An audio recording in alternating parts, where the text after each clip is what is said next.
जहाँ तक आप पेड़ लगाने के अभियान की बात कर रहे हैं, जिस पेड़ के नीचे खड़े होकर आप मेरा इंटरव्यू कर रहे हैं, पिछले 8 साल पहले मैं बरगद का पेड़ लगा था और इस नॉलेज पार्क के अंदर जहाँ पे हम खड़े हैं ग्रेटर नोएडा में, यहाँ 1 नहीं 2 नहीं 10 नहीं 1000 नहीं कई हजार पेड़ आपको ऐसे ही बरगद के पेड़ मिलेंगे।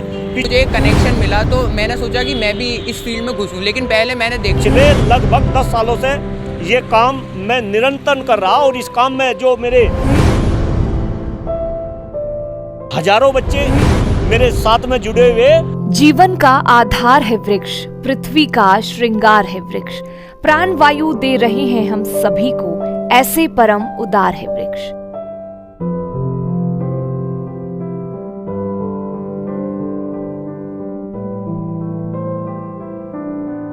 लालच ने उस पेड़ को काट दिया, आपने खुद अपने बच्चों की खुशियों को मार दिया।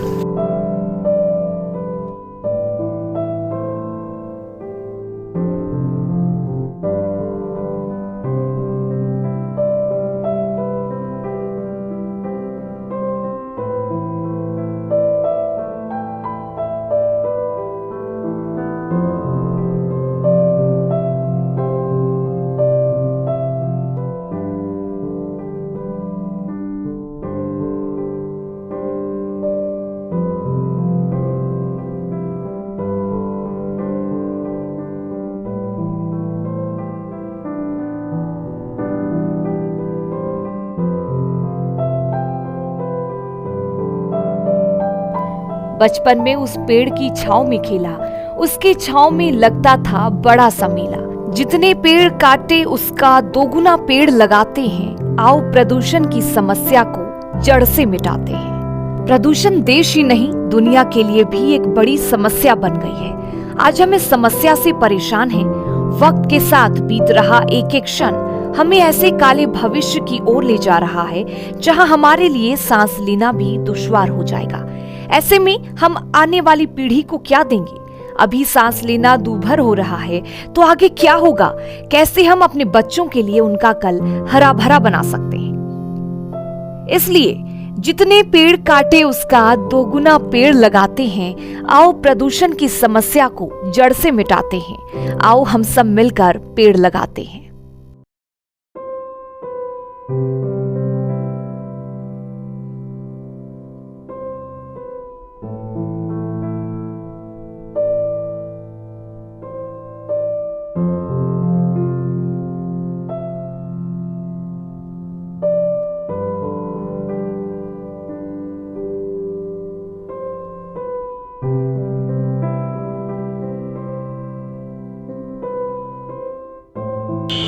जी देखिए, मेरा नाम डॉक्टर कुलदीप मलिक है और मैं ITS engineering college greater Noida में कंप्यूटर विभाग के अंदर प्रोफेसर हूं और कुछ सोशल मुद्दों पर काम कर रहा, जिसमें इस देश की बद से बदतर होती शिक्षा व्यवस्था, हम सभी का गिरता हुआ स्वास्थ्य, इस देश का खराब होता हुआ पर्यावरण और देश की बढ़ती जनसंख्या शामिल है।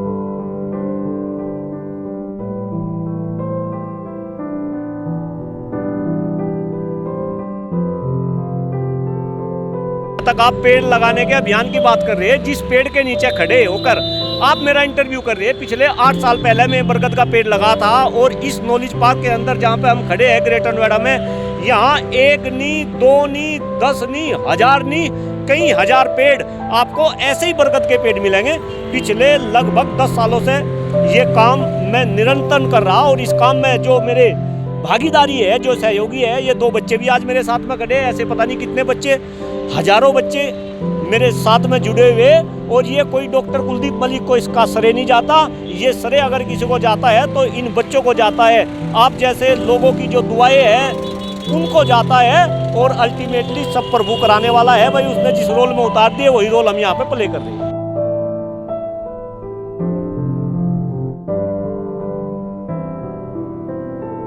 बहुत ही अच्छा क्वेश्चन है और मेरे ख्याल से हर किसी को इस क्वेश्चन का उत्तर जानने का हक है और इससे इंस्पिरेशन लेने की भी जो है जरूरत है। अगर मैं अपनी कहानी बताऊं, मैं ग्रेटर नोएडा में 2003 में आया था। मैं एक पैसा बनाने की मशीन था। मेरी धर्मपत्नी डॉक्टर प्रियंका मलिक भी वर्तमान में भी अमेठी यूनिवर्सिटी में प्रोफेसर है। मैं ITS इंजीनियरिंग कॉलेज में हूँ। इसके अलावा मेरी सॉफ्टवेयर की कंपनी थी, कंप्यूटर का इंस्टीट्यूट था। मैं पैसे की दुनिया में खेल रहा था, लेकिन शायद लाइफ में एक झटका हर किसी को लगता है भाई, मुझे भी वो झटका लगा और झटके के बाद मैंने ये ठाना कि मैं इस देश के लिए, इस समाज के लिए कुछ काम करूँगा। जब मैं कुछ काम करने की सोचने लगा तो एक दिन हमारे घर पे एक पंडित जी आए हुए थे। मैंने पंडित जी से पूछा कि पंडित जी मैं कुछ पुण्य का काम करना चाहता हूँ। तो पंडित जी ने मुझे कहा कि भाई प्रोफेसर साहब, पुण्य का सबसे अच्छा काम है कि आप 2 पेड़ लगा दो, उन्हें पाल दो, और अगर पेड़ भी बरगद या पीपल के हो तो वो तो सुनने में सुहागा। तो मैं पंडित जी को बोला कि अगर 2 की जगह मैं 100 लगा दूं। तो पंडित जी कहीं मेरे ऊपर हंसने लगे और बोले, वाह प्रोफेसर साहब आप तो पागल हो गए, 100 पेड़ आप कैसे लगा के पाल देंगे। आज वो पंडित जी भी ग्रेटर नोएडा में है और मैं भी यहाँ पे हूँ, और ये पेड़ भी ये बता रहे कि आज डॉक्टर कुलदीप मलिक 100 पेड़ नहीं, कई हजार पेड़ यहीं ग्रेटर नोएडा के नॉलेज पार्क में लगा के उनको पाल चुका। और ये पेड़ लोग तो यहीं देख रहे, जो मेरे छात्र हैं, जो दूर दूर के क्षेत्र में, कोई बिहार में, कोई झारखंड में, कोई पश्चिम बंगाल में, जो जहाँ है वो वहीं पे पेड़ लगा रहा। और मैं भी जगह जगह जाकर लोगों को पेड़ लगाने के लिए जो है प्रेरित कर रहा। जहाँ तक अपने देश की बात है, भाई पर्यावरण की बात अगर मैं करूँ, अभी भी हम जिस स्थान पर खड़े, अगर इसका AQI भी आप देखेंगे तो इसका AQI भी आपको 250 के पार मिलेगा। AQI हवा की शुद्धता को नापने का एक जरिया है जो हमेशा 50 से कम रहना चाहिए, लेकिन हिंदुस्तान का AQI कभी भी 50 से नीचे नहीं रहता। अगर आप गूगल बाबा के ऊपर सर्च करें कि पूरी दुनिया में सबसे प्रदूषित शहर कौन से है, तो दुर्भाग्य है हमारा, दुर्भाग्य है हमारे देश का, 7 सबसे प्रदूषित शहर आपको हिंदुस्तान के मिलेंगे। अगर आप ये सर्च करेंगे कि दुनिया में सबसे प्रदूषित राजधानी किस देश की है, तो वो भी हमारा दुर्भाग्य है, वो हमारी दिल्ली, नई दिल्ली मिलेगी। और मैं तो जगह जगह अलग अलग मंचों से कहता हूँ कि आज देश में सांस लेने के लिए हवा नहीं बची, खाने के लिए शुद्ध खाद्यान्न नहीं बचा, पीने के लिए पानी नहीं बचा, और हम कह रहे कि भाई हम इस देश को विश्वगुरु बना देंगे। अरे श्रीमान जी, हमारा स्वास्थ्य अच्छा नहीं बचा। मैं बिल्कुल गंभीर बात आपको ये बताऊँ कि अगर मैं अपने शरीर की बात करूँ तो शरीर में जो हम इनहेल करते हैं उसमें सबसे महत्वपूर्ण ऑक्सीजन है, इसके बाद में पानी है। आप ऑक्सीजन के बगैर 2 मिनट जिंदा नहीं रह सकते, पानी के बगैर आप 1 दिन जिंदा नहीं रह सकते। ऑक्सीजन भी हमारी अशुद्ध है, पानी भी हमारा अशुद्ध है, और जो खाद्यान्न हम खा रहे वो भी अशुद्ध है। इसका प्रभाव कहीं ना कहीं हमारे स्वास्थ्य पे पड़ रहा। आज देखो, जैसा स्वास्थ्य मेरे बाबा जी का था ऐसा स्वास्थ्य मेरे पिताजी का नहीं रहा, जैसा स्वास्थ्य मेरे पिताजी का था ऐसा स्वास्थ्य मेरा नहीं, और जैसा स्वास्थ्य मेरा है ऐसा मेरे बच्चों का नहीं। तो कहीं ना कहीं हमें इस प्रदूषण को शुद्ध करना पड़ेगा, हवा को शुद्ध करना पड़ेगा, पानी को शुद्ध करना पड़ेगा, अपने खाद्यान्न को शुद्ध करना पड़ेगा।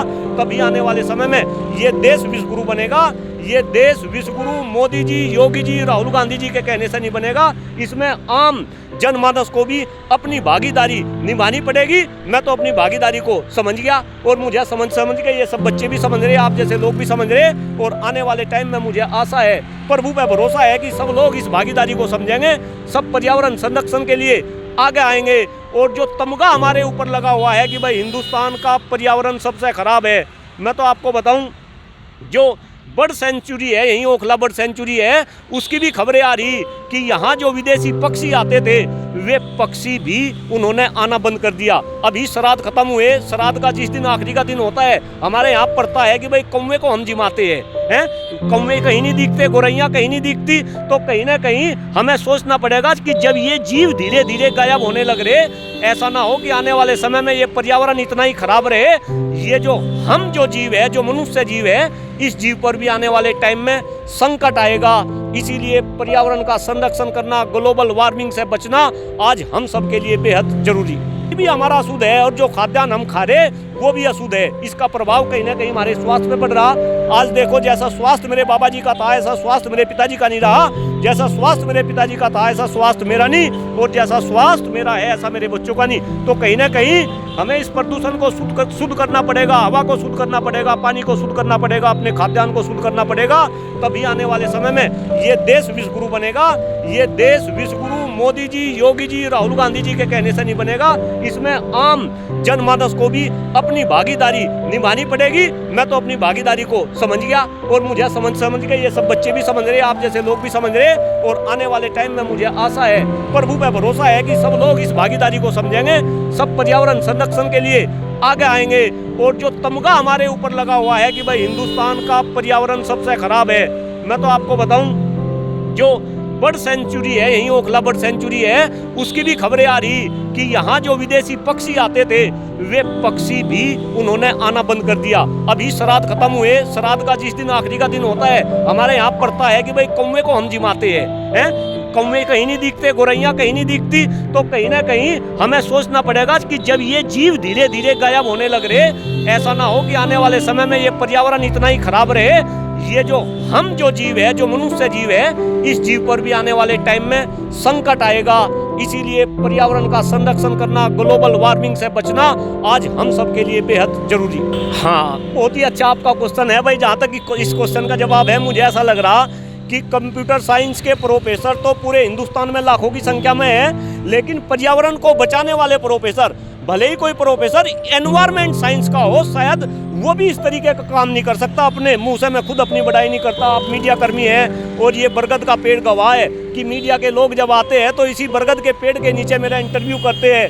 तो भाई कंप्यूटर साइंस में तो बहुत सारे लोग पढ़ा लेंगे बच्चों को, प्रोफेसर वे है, लेकिन मुझे मानना कि शायद भगवान ने मुझे इसी रोल में फिट करा, और कहीं ना कहीं जो भगवान ने, जो प्रभु ने, जो अल्लाह ने, जो वाहिगुरु ने मुझे रोल दिया, मैं तो उसी रोल को निभा रहा। अदरवाइज कभी मैं तो सोच ही नहीं सकूँ था भाई, मैं तो C++ जावा .NET की बात करने वाला, आज जो है AQI की बात कर रहा। तो जब मैं सोचता हूँ तो मैं तो सोच रहा भाई ये प्रभु की कृपा है, और मैं तो प्रभु को धन्यवाद देता हूँ कि भाई मुझे इस रास्ते पे प्रभु लेके गया।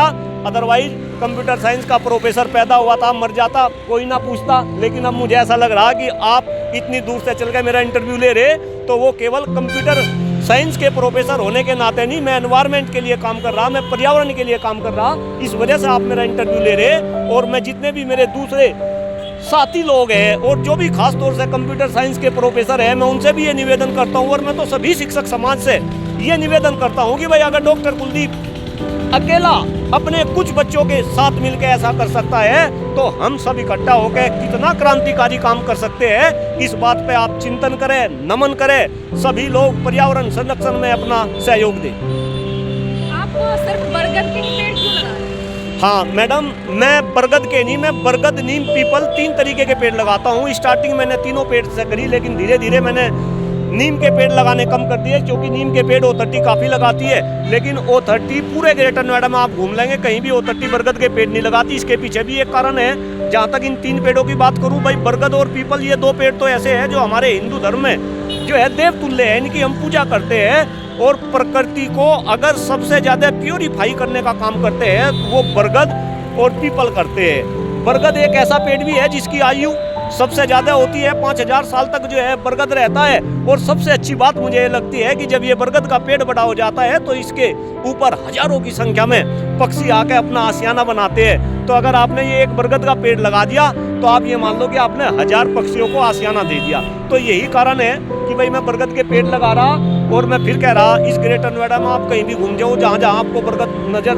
मिलेंगे, एक भी बरगद वो O30 के द्वारा नहीं, वो डॉक्टर कुलदीप मलिक और उनके बच्चों द्वारा लगाया गया, और इन बच्चों द्वारा ही और डॉक्टर कुलदीप मलिक द्वारा ही इन पौधों की देखभाल की जा रही है। अब बच्चों को कैसे शामिल करते हैं कि आप भी मेरे साथ ये सहयोग करो हमें? देखिए मैडम, मेरा ये मानना है, अगर आपका कोई बड़ा बुजुर्ग सही काम करेगा तो सही काम में जो है छोटे भी साथ देंगे। लेकिन दिक्कत आज के टाइम में क्या है कि सही काम कोई करता नहीं, और जो कोई सही काम कर रहा उसका कोई सपोर्ट नहीं करता। तो कहीं ना कहीं मेरे दिल के अंदर ये भी दर्द है कि सही काम करने वाले का सपोर्ट करना चाहिए। और भाई जहाँ तक बच्चों की बात है, भाई बच्चे तो ये तो बेचारे, इनको तो आप जैसा मार्गदर्शन करेंगे ये उसी तरीके से काम करना शुरू कर देंगे। और इन बच्चों को भी पता, ये यहाँ पे हिंदुस्तान के कोने कोने से जो है बीटेक की पढ़ाई करने के लिए आते हैं। चूँकि मैं बीटेक का ही मैं प्रोफेसर हूँ ITS इंजीनियरिंग कॉलेज के अंदर, तो पूरे हिंदुस्तान से बच्चे वहाँ पर आ रहे हैं। इन बच्चों को पता कि आज अगर आपने 2 पेड़ बरगद के या पीपल के अपने हाथ से लगा दिए तो 4 साल में वो पेड़ बड़ा हो जाएगा। फिर मुझे पूरा भरोसा, ये जो है अपनी प्रोफेशनल ज़िंदगी को जो है जिएंगे, इनके बाद में इनकी शादी हो जाएंगी, बच्चे हो जाएंगे। तो मैं सब बच्चों को ये बात बताता हूँ कि जब आपके बच्चे हो जाएंगे, जब आप ग्रेटर नोएडा में आएंगे, तो बीवी बच्चों के साथ उस बरगद हो या पीपल के पेड़ को दिखाने जरूर आएंगे। और ये पेड़ जीवित आपको मिलेगा, इसकी गारंटी डॉक्टर कुलदीप मलिक इन बच्चों को देता है। फिर ये आगे जाके चैन बनाएंगे, तो ये चैन से चैन, कड़ी से कड़ी जुड़ती जाती है। और जब ये कड़ी से कड़ी जुड़ती जाती है तो कहीं ना कहीं जिस तरीके का काम आज आपने देखा, इसी तरीके का काम धरातल पर सभी को नजर आता है।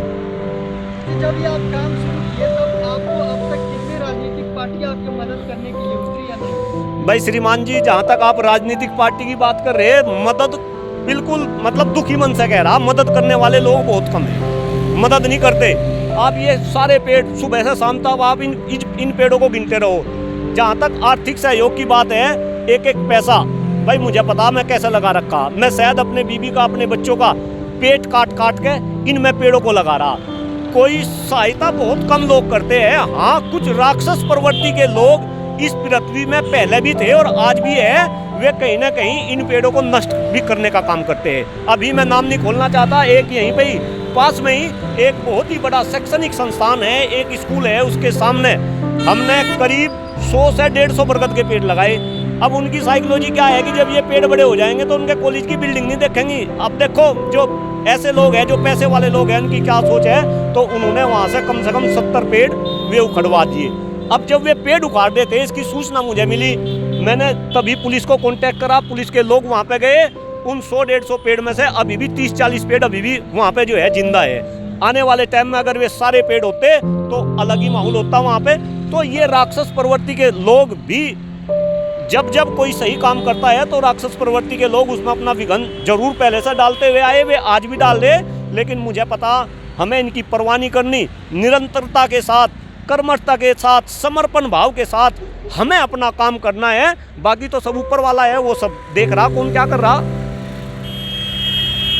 हाँ मैडम, ये भी एक इंटरेस्टिंग क्वेश्चन करा भाई। अगर मैं कहूँ अब तो बहुत सपोर्ट करने लगे, लेकिन जब मैं स्टार्टिंग की बात करूँ तो शायद जिस तरीके का सपोर्ट करना चाहिए था उस तरीके का सपोर्ट नहीं मिला। और सपोर्ट क्या, मुझे तो ऐसा लगा कि जब कोई सही काम करता है तो उस सही काम में सबसे पहले परिवार वाले विरोध करें। मैं आपको इंटरेस्टिंग बात बताऊं, जब मैंने पेड़ लगाने शुरू करे तो कहीं ना कहीं मेरे पिताजी को भी ऐसा लगने लगा कि मैं पेड़ लगाता फिरता था। तो पिताजी देखते थे, वह लड़के को पढ़ा दिया, MCA MTech PhD करा दी और ये तो प्रोफेसर बन गया था, आज ये तो पेड़ लगाने लगा। तो मेरे पिताजी ने भी एक दिन मुझे ये कहा था कि भाई बेटा ऐसा है, तूने तो हमारी नाक कटवा दी, तू एक काम कर, मेरी जो पेंशन आवे उस पेंशन में से 10,000 रुपये रख ले और जो है हम एक माली रख लेंगे, ये काम उससे करा ले। लेकिन शायद एक दिन फिर पिताजी को भी झुकना पड़ा और मैं देखा अब तो मेरे पिताजी नहीं रहे। मैं देखता था कि जब मैं कॉलेज से जाता था अपने सेक्टर में जो मैंने पेड़ लगाए, कई बार फिर पिताजी भी उनकी जो है नुलाई गुड़ाई मुझे करते हुए मिलते थे, पेड़ लगाते हुए मिलते थे। अगर मैं वाइफ की बात करूं तो मेरी वाइफ भी अमेठी यूनिवर्सिटी में प्रोफेसर है, पढ़ी लिखी जो है धर्मपत्नी है मेरी। और आप ही बताओ कि भाई कौन पढ़ी लिखी वाइफ ये चाहेगी कि भाई उसका हस्बैंड जो पढ़ा लिखा हो, जो प्रोफेसर हो, जिसकी कंप्यूटर साइंस में जो है PhD हो, वो खुरपी फावला लेकर रात के 10 बजे तक जो है लगा रहे। लेकिन स्टार्टिंग में उन्होंने भी विरोध करा, बच्चे भी कहीं ना कहीं जो है विरोधी थे। लेकिन जब धीरे धीरे वे देखते गए कि भाई ये तो जनूनी आदमी और ये तो हट ही नहीं सकता, तो अब उनका भी पूरा सहयोग है। अभी भी आप आए, हम पौधारोपण कर देते। मेरी वाइफ अमेठी यूनिवर्सिटी से आएगी तो उसकी गाड़ी आके यहीं रुकेगी, वो भी मेरे साथ में आधा घंटे तक पेड़ लगवाएगी। इसके बाद में जब वो घर जाएगी तो अब तो सभी जो परिवार के मेंबर हैं, जो मेरे सगे संबंधी हैं, सबका सहयोग भी है, सबकी दुआएं भी है और सबका आशीर्वाद भी मिले। मेरा नाम आदित्य भारद्वाज है। मैं अभी BTech कर रहा हूँ ECE ब्रांच से और मेरा कॉलेज है ITS इंजीनियरिंग कॉलेज। पहले मैं था देहरादून में, उससे पहले मैं स्कूल में था। देहरादून में मेरे अंदर आदत थी, मैं चलता रहता था, कभी कभी दौड़ना स्टार्ट करा। फिर तो देहरादून जो रीज़न है वो एक तो पहाड़ी इलाका है, आप ये बात समझ सकते हैं। पहाड़ी इलाका हर तरीके का पहाड़ होगा, डिपेंड करता है कि मिट्टी कैसी है। तो सर यहाँ पर हैं ग्रेटर नोएडा, मुझे वो चीज़ कनेक्ट लग गई कि मैं वहाँ पे घूमा, दौड़ा, ऊंची जगह गया, कभी नीचे आया, तो मिट्टी हर तरीके की मिली। तो यहाँ पर सर क्या काम कर रहे हैं, पेड़ लगाने का। तो वो मुझे एक कनेक्शन मिला, तो मैंने सोचा कि मैं भी इस फील्ड में घुसूँ। लेकिन पहले मैंने देखा कि क्या कहते हैं, मुझे कितना दिन जाना है। तो हम जो स्टूडेंट हैं, हमें अपनी पढ़ाई भी देखनी है और ये भी देखना है कि हमें पेड़ कितने और किस दिन लगाने हैं। तो मैं ये कहना चाह रहा हूँ कि अगर आप पेड़ लगा रहे हो तो उसका ख्याल भी रखो। जैसे मैं देहरादून में पहले चल के देखता रहता था, मुझे नॉलेज मिली कि क्या कहते हैं, कौन सा पेड़ किस मिट्टी में लगाना है, किस जगह लगाना है, कब लगाना है और किस बिल्डिंग से कितनी दूराई पे लगाना है। जैसे सर ने बात करा कि कोई बिल्डिंग से कोई बरगद का पेड़ लगा हुआ है तो वो कितनी फीट दूराई पे लगना है, क्योंकि उसकी जड़ उतनी नहीं फैलनी है, क्योंकि वो कितने समय तक रहना है, वो सर ने बताया अभी हमारे। इसीलिए सबसे ज़्यादा ज़रूरी ये है कि आप ये देखें कि क्या कहते हैं, जो आप पेड़ लगा रहे हैं, जैसे सर ने बात कही कि सबसे पहले सर ने 2 पेड़ लगाए, लेकिन फिर बात आई 3 पेड़ की। तो पहले जो 2 पेड़ लगाए वो सर के लिए बहुत ज़रूरी है। जैसे मैंने शुरू कहाँ से करा, देहरादून से। मैंने जो नॉलेज इकट्ठी करी वो वहाँ से करी। अब बात ये है कि मैं उसको एग्जीक्यूट कब कर रहा हूँ। 1 साल का मुझे जो एक्सपीरियंस मिला, फिर मुझे सर दिखे कि अब मुझे पेड़ लगाना स्टार्ट करना है। मुझे मिट्टी का पता है, लेकिन जो लगाने का तरीका है वो सर से सीखा। क्योंकि कब मिले आप? सर से मैं अभी मेरा जो सेकंड ईयर स्टार्ट हुआ तो सर मिले साइबर सिक्योरिटी में। तब से आपने शुरू कर दिया? यस, लेकिन मैंने फर्स्ट ईयर से स्टार्ट कर दिया था। तब मेरे साथ दो मेरे जो फर्स्ट ईयर के थे वो दूसरी ब्रांच से थे। मतलब सेमेस्टर चेंज जो होता है हमारा फर्स्ट ईयर में, सब्जेक्ट्स जो रहते हैं जो 11th-12th के रहते हैं, तो वो एक था शंकर, एक रेहान। अभी वो कहाँ हैं, लेकिन मैं ये जरूर कहना चाहूँगा वो दोनों मेरे साथ उस समय थे, इसलिए मुझे नाम याद है।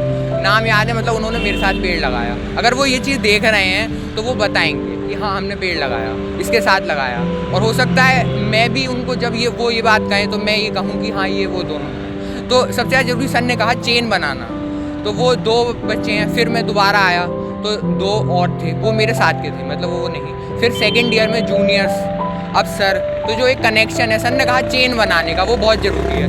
और सर ने बात कही कि कोई लोग पेड़ काट रहे हैं तो हमें उन पर ध्यान नहीं देना है। जैसे मैं जब चलता हूँ, सुबह को जब टहलता हूँ या शाम को टहलता हूँ, वो मेरा टाइम है, तो मैं देखता हूँ कि ये वाला पेड़ मैंने लगाया था या ये वाला पेड़ मैंने सर के साथ लगाया था, तो ये वाला पेड़ अभी है। तो मुझे ये पता चल जाता है कि ये पेड़ पे इतने पत्ते थे, अब नहीं है। कितने पेड़ लगाए? मैंने सर के साथ जो लगाए, सबसे पहले लगाए थे मैंने 3। उसके बाद क्या कहते हैं, फिर कुछ मैंने देहरादून में, जैसे मैंने देखा कि ये जो श्रब है, श्रब फॉरेस्ट, ये सब चीज़ एक चेन है, तो पहले वहाँ से मुझे पता चला। पेड़ कितने लगाए हैं वो मैं पूरी गिनती नहीं बता सकता। जैसे सर हैं, सर ने शुरू में जो 2 पेड़ लगाए वो सर के लिए बहुत ज़रूरी है। मैंने जो शुरू में 3 पेड़ लगाए वो मेरे लिए ज़रूरी हैं, ठीक है। तो फिर आपके दिमाग में आया कि आप पेड़ लगाना शुरू करें? पेड़ लगाना शुरू करें वो मैंने बताया, देहरादून से मैंने चलना स्टार्ट करा। फिर मैंने इतनी नॉलेज इकट्ठी हुई कि मुझे ये मिट्टी में ये पेड़ लगाना है। फिर मेरे दिमाग में धीरे धीरे ये चीज़ें आती गई। तो जब धीरे धीरे आई तो धीरे धीरे छोटी छोटी चीज़ें मिलेंगी। जैसे बूंद बूंद से सागर बनेगा, तो सागर अभी हमें क्या करना है, सागर पिघल रहे हैं, अभी हमें पेड़ लगाने ताकि सागर पिघलना बंद हो जाए। क्योंकि ग्लेशियर है, आइसबर्ग है, वो अगर पिघलने लगे, उनका पिघलना थोड़ा थोड़ा कम कर सकते हैं हम। अब वो कम कैसे करना है, क्योंकि कम करने के लिए लोग कम हैं, काटने के लिए या पिघलाने के लिए लोग ज़्यादा हैं। क्योंकि हमें ये देखना है कि जिस जगह पहले ठंड थी उस जगह उतनी ही ठंड आ जाए। जैसे हर साल एक वो चीज़ है, ये कहते हैं ये इस समय के बाद इतनी हो जाएगी। ये साइंटिस्ट अनुमान लगाते हैं, क्यों लगाते हैं, ताकि जो करने वाले लोग हैं वो उसको उतना सही कर दें। उनका काम है अनुमान लगाना, हमारा काम क्या है, वो मैंने सर से सीखा कि मुझे पेड़ लगाना है, अब लगाना शुरू करना है। लेकिन मैंने पहले खुद से सीखा कि मुझे पेड़ों के बारे में जानकारी स्टार्ट करनी है। तो चेन बना रहे हैं, अभी तक इसमें कितने लोगों को ऐड किया? देखिए, ऐड करने की बात ये है कि मैंने ये चीज़ ऐड करनी 5th क्लास से स्टार्ट करी। मैंने इंस्टाग्राम और मेरे मामा ने मुझे एक टी-शर्ट दी बैटमैन की, तो उस कम्युनिटी में बहुत सारे लोग हैं। जैसे ECE है, अभी मुझे जो ब्रांच मिली है, मुझे CSE चाहिए थी, फर्स्ट प्रायोरिटी है। तो CSE में क्या है, कोडिंग, लेकिन मैं कोडिंग की लाइन छोड़ूंगा नहीं। सेकंड प्रायोरिटी मेरी ECE है, कोडिंग की लाइन में रहूँगा। तो जो प्रायोरिटी है वो प्रायोरिटी है, समझ सकते हैं आप। तो जैसे आपने कहा क्या कहते हैं कितने लोग जोड़े हैं, तो इंस्टाग्राम बहुत बड़ा नेटवर्क है। पहले केवल इंस्टाग्राम, फिर फेसबुक से कनेक्ट हुआ, फिर आपको एक वो मिलेगा क्या कहते हैं ऑप्शन की, क्या कहते हैं मुझे ये फेसबुक पे कनेक्ट करना है लेकिन मैं फेसबुक पे अपलोड नहीं करना है, तो वो कनेक्शन मिल जाता है कि आपको ये रील फेसबुक पे डालनी है या ये नहीं डालनी है। तो वो मैं डिसाइड करूँगा कि मुझे ये चीज़ डालना है या नहीं डालना है। आप मेरा फेस इस पेड़ की जगह देख रहे हैं और देहरादून वाली क्लिप आप देखेंगे तो यूट्यूब पर देखेंगे, ध्रुव इंग्लिश गुरु सर हैं, उन पर देखेंगे। लेकिन इंस्टाग्राम पर उनका इस टाइम यूज़र नेम क्या है वो मैं नहीं बता सकता, क्योंकि शायद उन्होंने चेंज करा हो, क्योंकि हर व्यक्ति एक जैसा नहीं रहता हर समय पे, तो यूज़र नेम भी एक जैसा नहीं रह सकता। ध्रुव सर हैं। आपकी फैमिली आपको कितना सपोर्ट करती है? फैमिली की बात मत करिए, जैसे सर ने कहा कि फैमिली धीरे धीरे चैन बनती चली जाती है, तो वो फैमिली है। तो शुरू में सबसे पहली ज़रूरी चीज़ ये है कि आपने किसके साथ स्टार्ट करा। तो स्टार्ट कहाँ से करा, जैसे जन्म हुआ माँ, फिर उसके बाद आप कहाँ पे रखे गए, तो वो एक चीज़ ज़रूरी है। फिर आप धीरे धीरे मिट्टी की तरफ आए या रोड की तरफ आए, फिर देहरादून की तरफ गए, मतलब उससे पहले आप स्कूल में हैं। तो स्कूल में आपने जो चीज़ इकट्ठी करी है, फिर देहरादून में इकट्ठी करी है, फिर आपको वो चीज़ लगानी कहाँ है। तो आपने जैसे कहा कि आपके साथ लोग कितने जुड़े, तो मैंने बताया कि 5th क्लास से जोड़ना शुरू करा। जो एक टी-शर्ट है वो मेरे मामा जी ने दी, वो आज एयरफोर्स में है। उनका जो पद है वो मैं बताना नहीं चाहूँगा क्योंकि वो प्रोटोकॉल है डिफेंस का। तो जैसे सर हैं, तो एक जो लिंक बनता जा रहा है, चेन बननी है, वो कैसे बननी है वो ज़रूरी है। अगर वो कोई तोड़ रहा है तो वो आपको देखना है कि कौन तोड़ रहा है, उसको सही करना है। अगर सही नहीं हो रही है तो कितने समय बाद दोबारा से सही करना है, जैसे मेरी मम्मी ने, माता जी ने कहा कि तेरी आँखें जो हैं वो ज़्यादा वीक हो जाएंगी अगर तू ज़्यादा मोबाइल या उसके संपर्क में रहेगा। तो मेरे 3 चश्मे बदले और मैं तीसरे सेमेस्टर में हूँ, ठीक है। पहला चश्मा मिला, उसमें मेरी जो आई साइट थी वो सीधे 2.5, क्योंकि मैंने ध्यान नहीं दिया आई साइट पे ज़्यादा। मैं काम करता रहा, मैं आगे बैठना है तो आगे बैठना है। धीरे धीरे पीछे जब गया तो मुझे पता चला कि मेरी आई साइट वीक हो रही है। फिर दोबारा से दूसरा चश्मा लगा, पहला चश्मा टूट गया खेलते टाइम मेरा, तो दूसरा चश्मा लगा, मैंने उसका लेंस इस तरह से रखा कि क्या कहते हैं वो टूटे नहीं, लेकिन फिर वो तो टूट गया। फिर ब्लू कट मेरे मामा जी और मेरी मम्मी ने, मैंने जब कहा कि करवा लीजिए, क्यों, लाइट की वजह से। उन्हें पता है कि ये रुकेगा नहीं, जो टेक्नोलॉजी है उसकी तरफ रहेगा, लेकिन इसको कब सामने आना है टेक्नोलॉजी के, कि जैसे मैं आपके कैमरे के सामने हूँ और मैं आपके माइक के सामने हूँ, तो वो ज़रूरी है कि कब आना है। तो अब वो उन तक ये बात पहुँच जाएगी, लेकिन कब पहुँचेगी वो मैं डिसाइड करूँगा कि देखिए मैंने ये आज ये बात कही है, तो मैं उन्हें बताऊँगा। और ये बात क्यों कही है, ये फैमिली की वजह से कही है। आपने फैमिली का पॉइंट दिया, मेरी फैमिली मेरे लिए बहुत सपोर्ट करती है, क्योंकि मेरी जो फैमिली है वो मैंने क्रिएट करी और मुझे मेरी फैमिली ने क्रिएट करा है। आप आज के युवा को क्या संदेश देना चाहेंगे, आप अपने जैसे युवा को? अपने जैसे युवा को संदेश देने की ज़रूरत नहीं है, क्योंकि मेरे जैसा जो है वो वैसा ही रहेगा, और अगर जो मेरे जैसा नहीं है वो बदल जाएगा समय के साथ। समय के साथ उनको भी क्या संदेश देना चाहेंगे? उनको संदेश देने की ज़रूरत नहीं है, वो समय के साथ बदल जाएंगे। अगर अच्छे बनेंगे तो अच्छा है, नहीं बनेंगे तो ठीक है। जैसे सर ने कहा कि क्या कहते हैं, जो व्यक्ति गलत कर रहा है उसको गलत करने देना है या सही करने के लिए प्रेरित करना है, वो आपके ऊपर डिपेंड करता है कि वो व्यक्ति कैसा है। आप उससे 1 बार कहेंगे, 2 बार कहेंगे, 3 बार कहेंगे, वो आप डिसाइड करेंगे कि 1 बार कहने में ये व्यक्ति समझ जाएगा। तो अब मैं एक बात कहना चाहूँगा कि टेक्नोलॉजी और एनवायरनमेंट को, इनको कनेक्ट करके हम तोड़ना और जोड़ना कैसे रोक सकते हैं। जैसे सर हैं, सर पेड़ लगा रहे हैं, मैं चाह रहा हूँ कि वो टूटे नहीं। क्यों? क्योंकि मैं देखता रहता हूँ कि ये पेड़ अगर मैंने लगाया है तो क्या कहते हैं ये टूटना नहीं चाहिए, और सर की भी जिम्मेदारी, मेरी भी जिम्मेदारी, क्योंकि मैं अगर सर के साथ गया हूँ तो वो पेड़ सर की भी है, मेरी भी, दोनों की जिम्मेदारी है। तो टेक्नोलॉजी का यूज़ कैसे करना है, जैसे आप ये लेकर आए हैं तो ये बहुत ज़रूरी है, इसका यूज़ कैसे करना है। जैसे आप इसको अपलोड करेंगे तो मैं उसको देखूंगा, जो ये मेरी वीडियो है ये कितने लोगों तक पहुंची है, ये मेरी जिम्मेदारी है कि मैंने ये बोला है तो ये कितने लोगों तक जा रही है। फिर उस पर कमेंट क्या क्या हो रहे हैं, तो उसके लिए एक पूरी टीम चाहिए होती है। सर ने कहा चैन, तो वही ज़रूरी है। तो टीम आपको कैसे बनानी है वो आपके ऊपर डिपेंड करता है कि आपको लेकर किस को जाना है इस जगह। मतलब टेक्नोलॉजी, अगर आपको ये देखना है कि कमेंट्स इस पर किस ने करे हैं तो उसके लिए आपको पर्टिकुलर लोग चाहिए। अगर आपको ये देखना है कि मुझे ये पेड़ लगाना है तो उसके लिए आपको पर्टिकुलर लोग चाहिए। आपको ये देखना है कि ये चीज़ किसको सही लग रही है और किसको गलत लग रही है। जैसे कि यूट्यूब पे आज डिसलाइक का बटन जो है वो हटा दिया है, कुछ प्लेटफॉर्म पे अभी भी है, मतलब जो अदर कंट्रीज़ में है उनको भी हटाया जाएगा। क्यों हटाया जाएगा? क्योंकि निगेटिविटी से हमें दूर हटना है। मैंने स्कूल में एक चीज़ पढ़ी थी कि surround yourself with positive people, और एक थॉट है कि अवे योरसेल्फ फ्रॉम नेगेटिविटी। मैं अवे योरसेल्फ फ्रॉम नेगेटिविटी को ध्यान नहीं देता, surround yourself with positive people, मैं केवल उस पर ध्यान देता हूँ। नेगेटिव वर्ड को मैं कोशिश करता हूँ मेरे माउथ पे नहीं आए, लेकिन आए तो मैं एग्जाम्पल की तरह उसको समझाना चाहूँ। जैसे मैंने बताया कि इस वर्ड से मैं दूर रहना चाहता हूँ, लेकिन ये आएगा मुझे टेस्ट करने के लिए। तो वो ये कि टेक्नोलॉजी और एनवायरनमेंट को मैं कनेक्ट कैसे करूँ। देखिए मैडम, मैं यहीं पास में ITS इंजीनियरिंग कॉलेज है, मैं उस कॉलेज में हूँ, कंप्यूटर साइंस के अंदर हूँ। और जहाँ तक भाई सहयोग की बात कर रहे, कॉलेज वालों का इनडायरेक्टली, मैं इनडायरेक्टली बात कर रहा, इनडायरेक्टली कहीं ना कहीं कुछ न कुछ सहयोग जरूर है। अब वो सहयोग कम हो या छोटा हो, मैं बताऊं, अभी मैं जो पौधे लगा रहा हूं उनमें मैं पानी डाल रहा, तो वो पानी मैं ITS इंजीनियरिंग कॉलेज से भर कर लेकर आ रहा अपने डब्बों में, तो वो भी कहीं ना कहीं सहयोग है। तो भाई उनका भी सहयोग है, और मैं तो चाह रहा, मैं निवेदन कर रहा इस चैनल के माध्यम से, जो संस्थान है हमारा, जो हमारे मालिक है संस्थान के आदरणीय चड्डा जी, बहुत ही अच्छे ह्यूमन बीइंग है, और वे भी और ज़्यादा मेरा सहयोग कर सके, और वे अगर और ज़्यादा सहयोग करेंगे तो आपके चैनल के माध्यम से बिल्कुल गर्व से कह रहा कि आने वाले टाइम में कुलदीप मलिक को तो लोग याद भी करेंगे, लेकिन जहाँ जहाँ कुलदीप मलिक का नाम आएगा वहाँ वहाँ आदरणीय चड्डा जी का भी नाम आएगा। पिछले 15 साल से मैं आदरणीय चड्डा जी के संस्थान में काम कर रहा, और मैंने पेड़ लगाने की शुरुआत इनके संस्थान के अंदर से ही की, और अंदर से धीरे धीरे मैं बाहर आया, और बाहर का फिर मैंने 500 मीटर का एरिया लिया, फिर 1 किलोमीटर का लिया, फिर 2 किलोमीटर का लिया, अब तो 5 किलोमीटर का एरिया भर रखा। तो कहीं ना कहीं सब लोगों का बहुत सहयोग है, मेरे मित्रगण है, सहपाठी है, कई साल से जो है मेरे साथ में काम कर रहे, सभी का सहयोग, सभी की दुआएं, सभी का आशीर्वाद मेरे साथ है।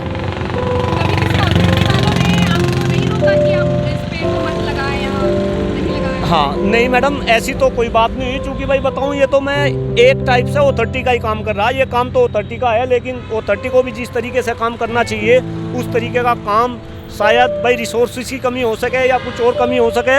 और जहाँ तक सहयोग की बात है, वो सहयोग भी करते हैं, कई साल तक O30 नहीं, जो पेड़ है, पेड़ की रक्षा के लिए जो हम ट्री गार्ड लेकर आते हैं, वे ट्री गार्ड O30 नहीं प्रोवाइड करे। लेकिन पिछले 2-3 साल से ये ट्री गार्ड देना भी O30 ने बंद कर दिया, तो हमने खुद के जो है ट्री गार्ड बनवाने शुरू कर दिए। तो O30 का भी कहीं ना कहीं किसी न किसी रूप में सहयोग भी है। और भाई जितना सहयोग होना चाहिए उस तरीके का सहयोग है भी नहीं, ये भी बात मैं गंभीरता से कह रहा। अगर वे सहयोग करेंगे तो हम और ज़्यादा अच्छे से काम करेंगे, हम ज़्यादा एनर्जेटिक होंगे। हमें जब O30 का सपोर्ट मिलेगा तो सपोज करो, अगर डॉक्टर कुलदीप मलिक 1 लाख पेड़ अपने जीवन में लगा सकता था, और अगर अब O30 सपोर्ट करेगी तो डॉक्टर कुलदीप मलिक 1 लाख की जगह 10 लाख पेड़ लगा सकेगा। तो मेरी O30 के लोगों से निवेदन है कि ज़्यादा से ज़्यादा मेरा काम देखें, उसका मैं समर्थन अपना दे, अपना सहयोग दे। आपके लिए भी अच्छा होगा और वो हम सब के लिए अच्छा होगा। आप जनता तक क्या संदेश देना चाहेंगे? देखिए मैडम, मैं जनता को यही संदेश दे रहा, और मेरा एक ही मकसद है जीवन का, और ये मकसद ये है कि जो जनता है, जनता जागरूक हो। जनता जब जागरूक होगी, इस देश को चलाने वाले नेता है और नेता को बनाने वाली जनता है। अब आज के टाइम में दिक्कत क्या है, जनता नेताओं के चंगुल में फंस रही, जबकि होना उल्टा चाहिए। नेता जनता के चंगुल में रहने चाहिए, ताकि जैसे जनता चाहे नेता उसे के अकॉर्डिंग काम करे। और चूंकि अब जनता नेताओं के चंगुल में फंस रही, तो इस देश में नेता जो मुद्दे राजनीति में उछाल ले, वे मुद्दे प्रभावी है, और जो मुद्दे जनता के हैं वे मुद्दे प्रभावी नहीं। खास तौर से अगर मैं बात करूं, मैंने पहले भी 4 मुद्दे बताए। इस देश की शिक्षा व्यवस्था, राजनीति में आपको कहीं शिक्षा व्यवस्था के ऊपर कोई बात करता हुआ नहीं मिले। इस देश का पर्यावरण, कोई नेता पर्यावरण की बात नहीं करता। इस देश में हम सभी का गिरता हुआ स्वास्थ्य, कोई नेता स्वास्थ्य की बात नहीं करता। इस देश में बढ़ती हुई जनसंख्या, सबसे बड़ी समस्या हमारे देश की जनसंख्या, इसके ऊपर कोई नेता बात नहीं करता। तो मेरा देश की जनता से ये अपील है कि आप देश की राजनीति में असली मुद्दों को लेकर आओ।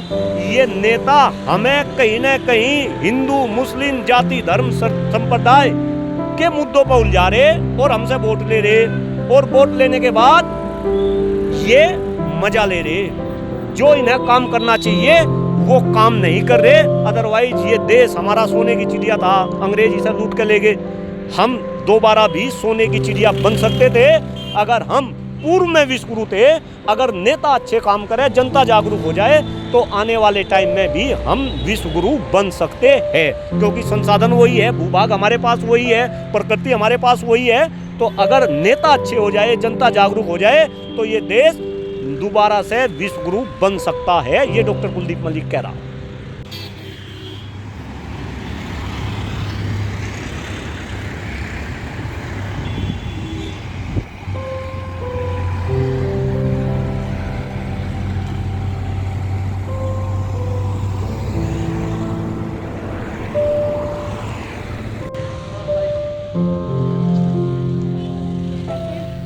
खुद इंट्रोडक्शन देंगे, है ना? मैं मुकेश कुमार शर्मा हूँ और यहाँ बीटा 2 ग्रेटर नोएडा में निवास करता हूँ। काफ़ी मैं यूपी जल निगम में प्रोजेक्ट मैनेजर से सेवानिवृत्त हुआ हूँ और अपने 22 अप्रैल 2022 में मैं सेवानिवृत्त हुआ हूँ। तभी से मैं पेड़ लगाने का काम कर रहा हूँ। कैसे आपके दिमाग में आया कि पेड़ लगाना चाहिए? एक्चुअल में पहले से ही मेरे दिमाग में था कि भाई हम लोग गाँव के रहने वाले हैं, पेड़ पौधों में बड़े हुए, लेकिन अब गांव में भी पेड़ों की कमी होती जा रही है, जगह जगह पेड़ों की कमी होती जा रही है। तो दिमाग में था कि कुछ न कुछ रिटायरमेंट के बाद काम करना है, और सामाजिक काम करने की मेरी रुचि थी। तो मुझे यही काम सबसे अच्छा लगा कि मुझे पेड़ लगाने चाहिए। कितनी खुशी मिलती है आपको पेड़ लगाकर, और क्या आप दूसरों को भी बोलते हैं कि पेड़ लगाएं? देखिए, इसका तो वर्णन नहीं किया जा सकता, इतनी खुशी मिलती है पेड़ लगाने से। और मेरी तो दिनचर्या में है, मैं प्रतिदिन शाम को 3 बजे से, अब जैसे जाड़े हैं, ठंडा का गए 3 बजे से, गर्मियों में 4 बजे से मैं डेली निरंतर ये पेड़ लगाने का काम करता हूँ। क्या क्या फ़ायदे हैं इस पेड़ लगाने से? पेड़ लगाने के तो फ़ायदे ही फ़ायदे हैं।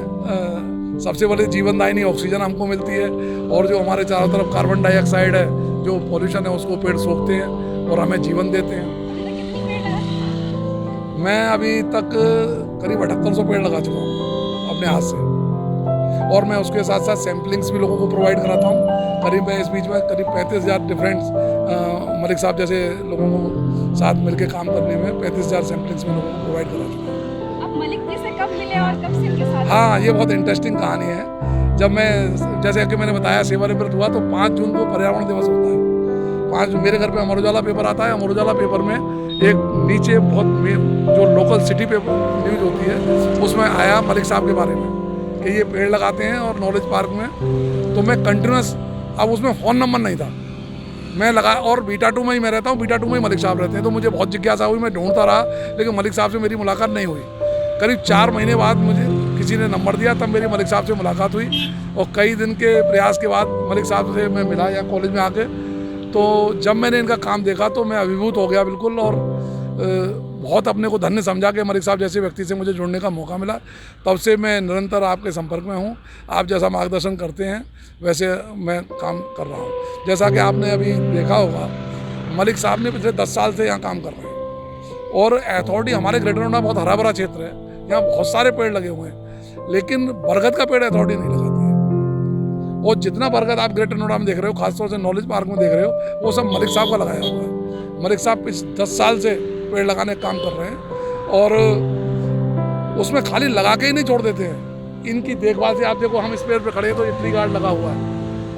ये मलिक साहब का कितना बड़ा पेड़ है, ये 10 साल की मेहनत है। बहुत, जैसे ये इसकी लाइफ बहुत लंबी होती है बरगद की, 200 साल से 500 साल तक जीता है, तो ये बढ़ता भी बहुत धीरे धीरे है, एकदम और पेड़ों की तरह नहीं है कि एकदम बहुत बड़ा हो जाए। तो इनका बड़ा मेहनत है, पानी लगाना, उनकी देखभाल करना, गुड़ाई करना। मलिक साहब को जब भी टाइम मिलता है, आप कभी शाम को आएंगे तो मलिक साहब को खुरपी लेके इनमें नराते हुए मिलेंगे मलिक साहब आपको।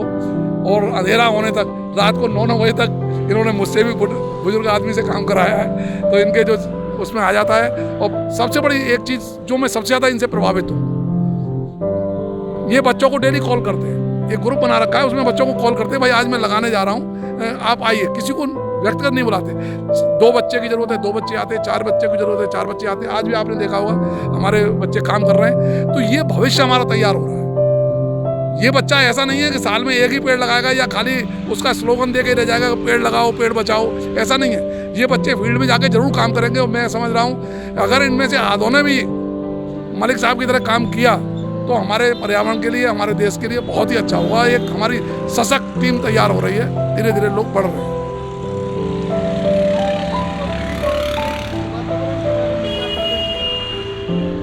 देखिए, पेड़ ही जीवन है। अगर आप पेड़ नहीं लगाएंगे, अब आप देखिए पॉल्यूशन की क्या हालत है। अभी 9 अक्टूबर बीता नहीं है, 300 के आसपास हम लोग पहुंच रहे हैं, सांस लेने में दिक्कत हो रही है। जैसे कि मेरी 62 साल उम्र है, तो हम जैसे लोगों को टहलने के लिए भी डॉक्टर मना करते हैं कि आप टहलने भी मत जाइए, जबकि टहलना स्वास्थ्य के लिए कितना ज़रूरी होता है, और यहाँ मना किया जाता है। तो बहुत वैसे वातावरण में हम लोग रह रहे हैं जहाँ पे पॉल्यूशन बहुत ज़्यादा है। और पॉल्यूशन का एक ही निदान है कि हम लोग पेड़ लगाएं, उनकी देखभाल करें।